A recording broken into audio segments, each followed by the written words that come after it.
Pada hari ini, saya Muhammad Nazarudin, Ketua Umum Partai Rakyat Indonesia, akan melantik saudara-saudara sebagai pengurus lembaga bantuan hukum rakyat Indonesia masa bakti 2026. Apakah semuanya bersedia?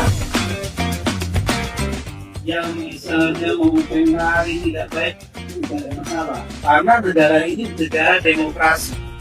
Di negara demokrasi, siapapun boleh mengkritik, tapi di batas normal-normal yang wajar. Tidak boleh sampai melakukan hal-hal yang tidak baik, apalagi sampai melakukan langkah-langkah mantap. Maka itu, Partai Rakyat Indonesia mengambil langkah-langkah ke depan untuk membantu pemerintah dan rakyat Indonesia membuat LBH rakyat Indonesia.